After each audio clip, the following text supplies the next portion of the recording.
In Massachusetts, gasoline is used largely as a fuel for powering vehicles and heating homes.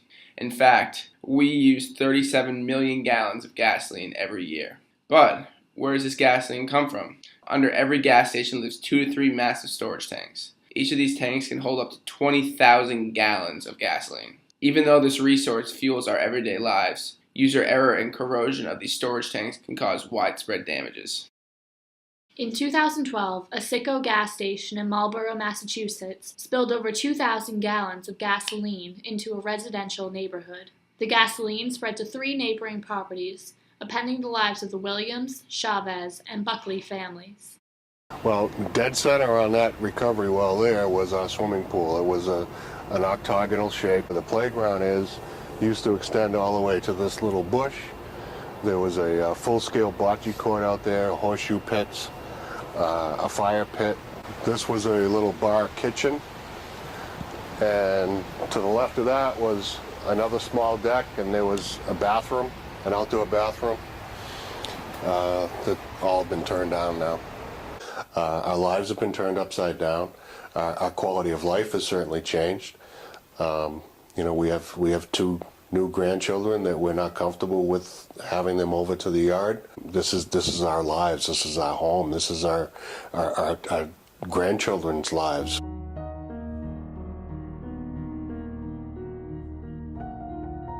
The Marlborough spill is only one of many similar cases throughout Massachusetts. In the event of these spills, Massachusetts has 2 laws that govern their cleanup.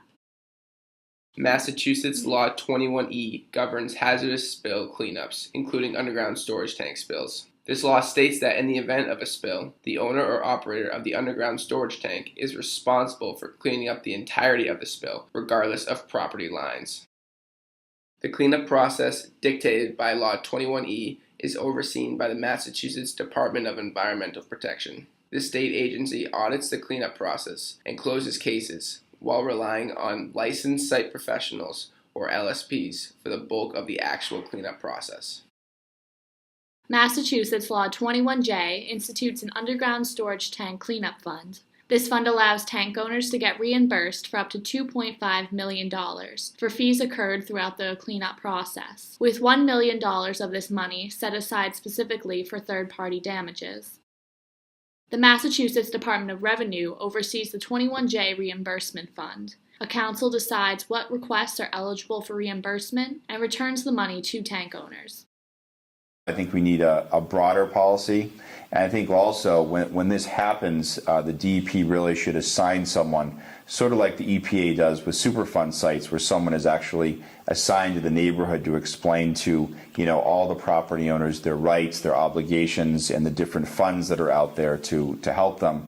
Across the nation, each state has its own interpretation of federal underground storage tank regulations based on their individual needs. These needs vary based on ground composition, risk of natural disaster, and sources of drinking water. We have identified 4 states with comprehensive cleanup policies. In Florida, there is no cap on spill funding, as the amount of money varies greatly case by case. When a spill occurs, the responsible party, licensed site professional, and the Florida Department of Environmental Protection discuss the cleanup plan, ensuring that the spill is cleaned up in a low-cost and efficient manner. If groundwater becomes impacted by the spill, an official from the Florida DEP will step in to oversee the process. In New Hampshire, the party responsible for an oil spill can receive up to $2 million to clean up the spill. If groundwater is impacted, there is a New Hampshire Department of Environmental Services official assigned to the spill, who works with the environmental consultant in charge of the case. This official also sends out reports to the community about the contamination.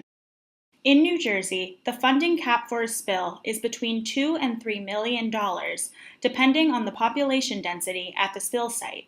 Not only can the responsible party access this money, but impacted third parties can also request money from the fund. In addition, the responsible party must send letters out to the community notifying them of the spill and explaining the cleanup process they have chosen. In New York, there is no funding cap for spills, as it is determined on a case-by-case basis. Like in New Jersey, both the responsible party and any impacted third parties can access this money. In order to keep cleanup costs as low as possible, the environmental consultant must meet with the New York Department of Environmental Protection and the responsible party to agree upon a cleanup method and price before the process begins. In order to make Massachusetts underground storage tank oil spill policy comprehensive, stronger legislation is needed.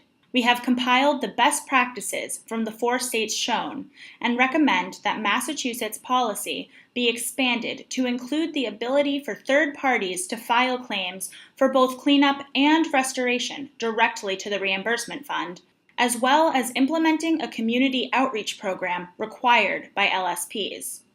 In addition, further research should be done to assess the level of Mass DEP involvement in spill cleanup and what challenges might be faced when implementing these new policies.